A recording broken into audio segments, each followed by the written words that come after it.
Imagine this. You still love your partner. You still want closeness.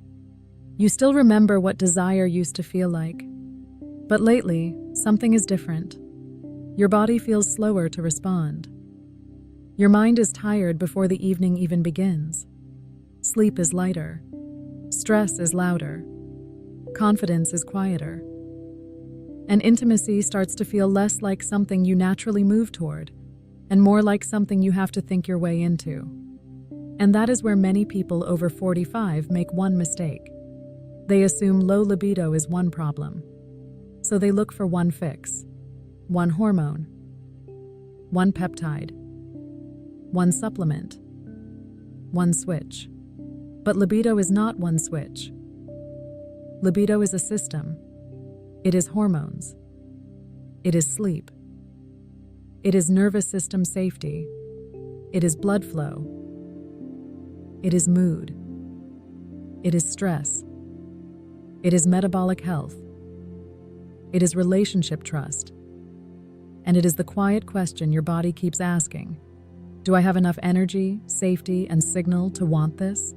In the first libido peptide conversation, we talked about PT141, Peptin 10, and oxytocin. But today, we are looking at 3 different peptides people often connect to libido after 45.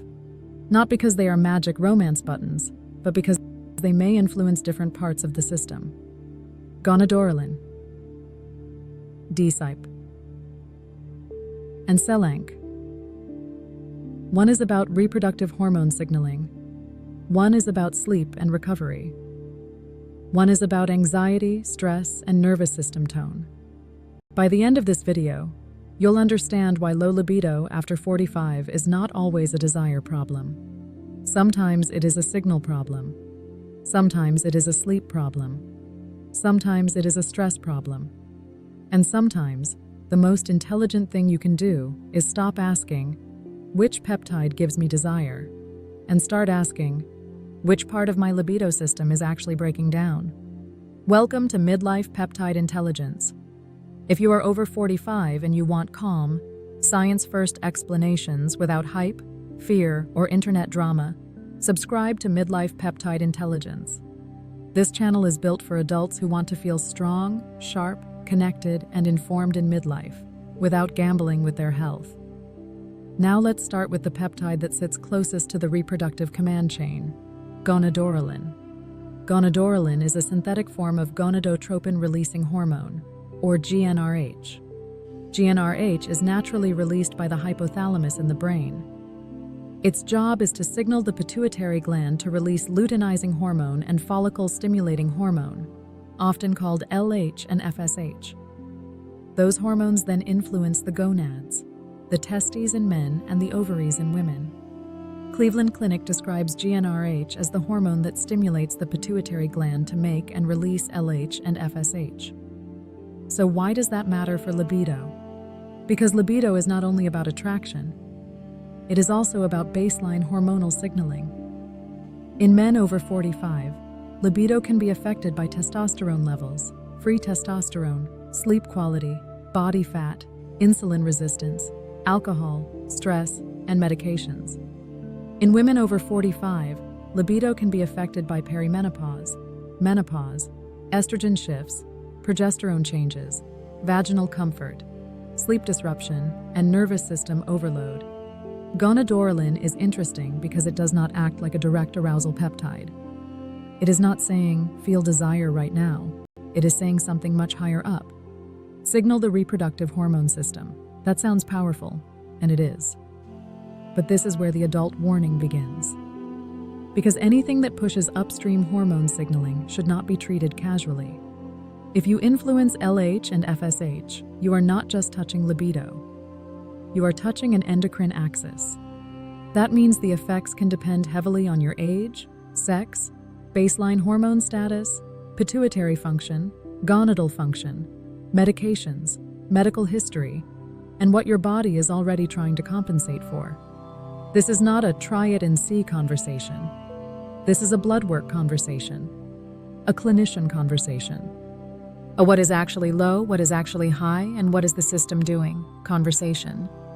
Here is the simple way to think about gonadorelin.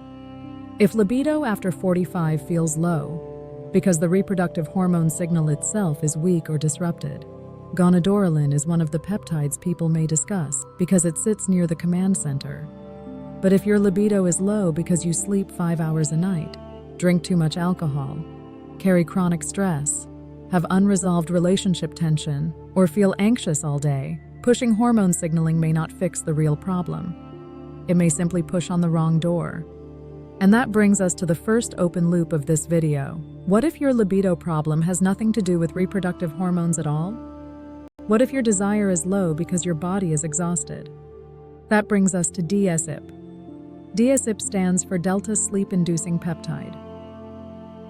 Online, you'll see it discussed as a sleep peptide, a recovery peptide, sometimes even a stress peptide.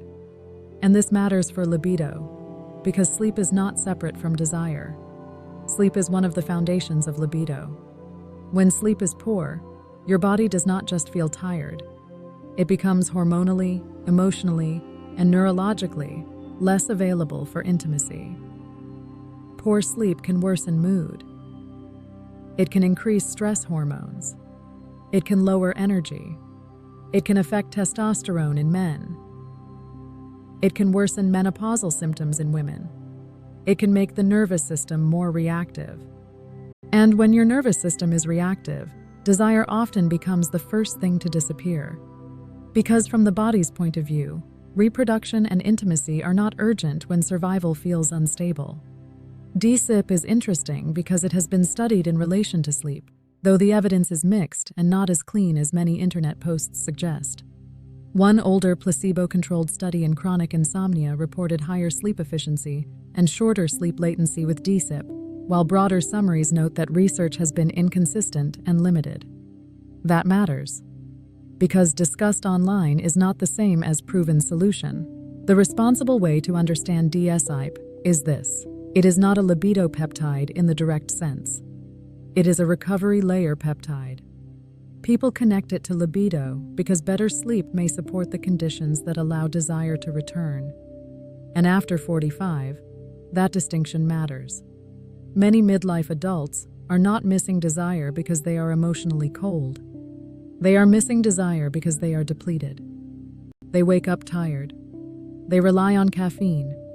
They push through work. They carry stress in their jaw, shoulders, chest, and gut. At night, they are too wired to sleep deeply, but too exhausted to feel alive. And then they wonder why intimacy feels far away. That is not a character flaw. That is a system under load. So the real question with DSIP is not, will this make me want sex? The better question is my sleep so poor that my body has no biological room for desire? If the answer is yes, then chasing arousal before repairing sleep is like trying to light a fire in wet wood. You can strike the match, but the system will not catch. Now, before we move on, this is important.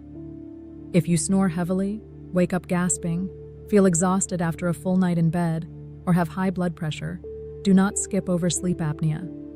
Untreated sleep apnea can seriously affect energy, hormones, mood, cardiovascular risk, and sexual function.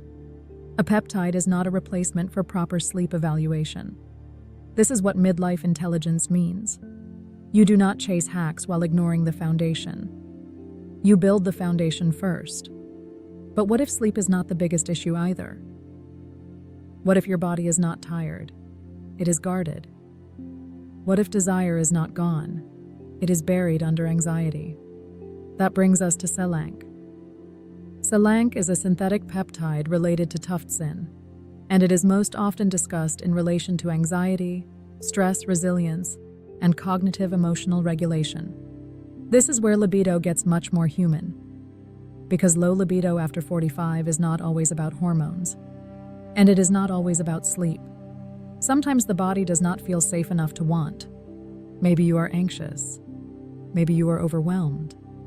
Maybe you are in a relationship where everything looks fine on the outside, but inside there is resentment, pressure, or emotional distance.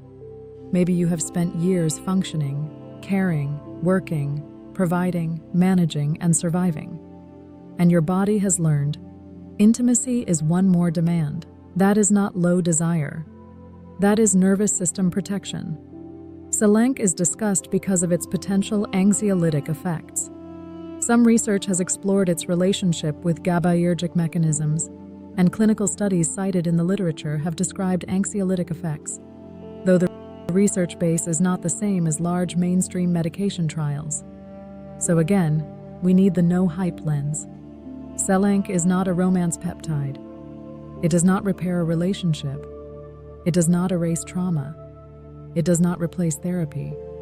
It does not fix burnout if you keep living the same overloaded life. But it points to something extremely important. For many people, libido returns only when the nervous system stops bracing. When anxiety softens, the body may become more available. When stress drops, connection may feel less threatening. When the mind is not scanning for problems, the body may finally notice pleasure again. That is why Selank belongs in this conversation. Not because it directly creates desire, but because it may relate to the emotional and nervous system layer that often blocks desire. And after 45, that layer can be huge. Because midlife is not just biology, it is pressure. Aging parents, work stress, money stress, body changes, health anxiety, menopause, andropause, relationship history, sleep debt, grief, identity changes.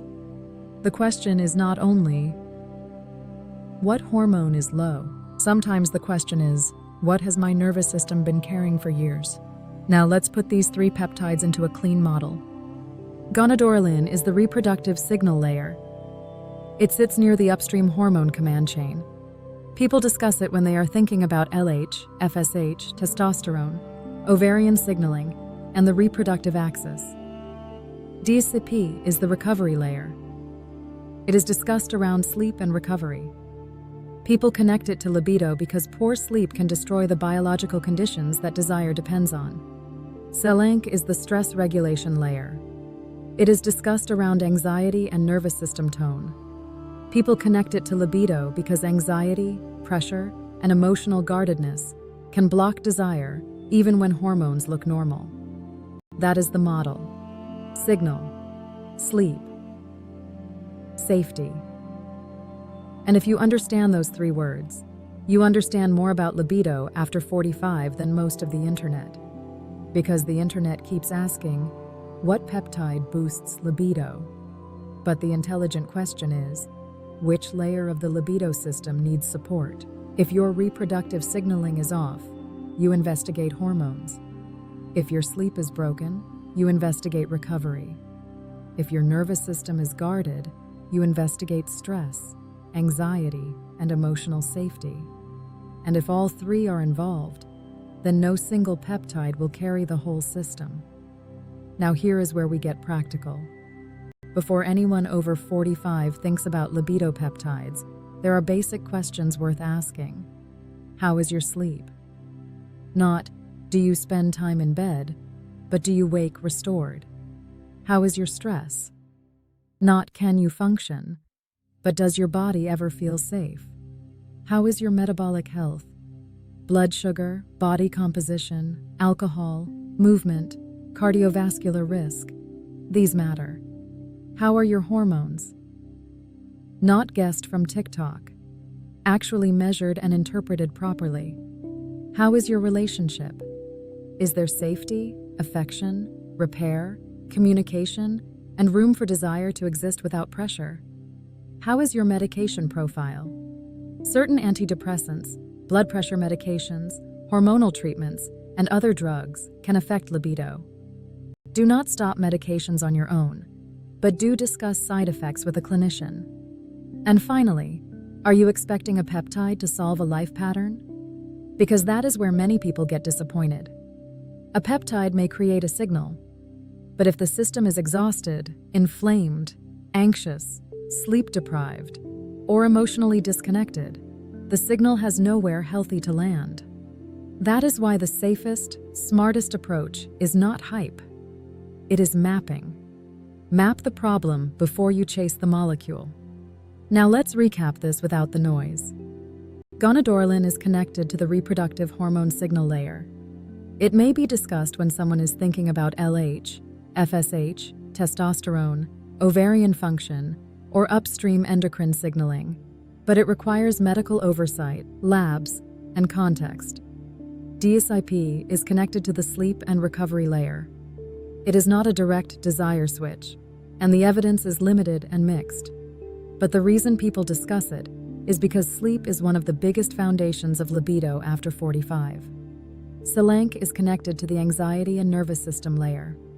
It is not a relationship fix or a desire button, but it points to the truth that libido often needs calm, safety, and emotional availability before it can return. That is the no BS map. Signal, sleep, safety. And once you see libido that way, you stop blaming yourself. You stop thinking your body is broken. You stop asking, "What is wrong with me?" And you start asking better questions. What signal is missing? What foundation is weak? What is my body protecting me from? What do I need to rebuild first? That is midlife intelligence. If this helped you see libido as a system instead of a personal failure, subscribe to Midlife Peptide Intelligence. This channel is here for calm, science-first explanations for adults over 45 who want to understand peptides, hormones, recovery, brain fog, sleep, longevity, and connection without hype or fear. And watch the next video on sleep peptides after 45, because if sleep is broken, libido often has no foundation to stand on. Before you go, remember this: low libido does not mean you are done. It does not mean you are unattractive. It does not mean your relationship is hopeless. It does not mean your body has betrayed you. It means the system is asking for attention. Maybe the signal needs support. Maybe sleep needs repair. Maybe stress needs relief. Maybe your body needs safety before it can want again. And that is not weakness. That is biology. So be curious. Be honest. Be careful. Work with qualified professionals. And never let internet hype make decisions that your future body has to live with.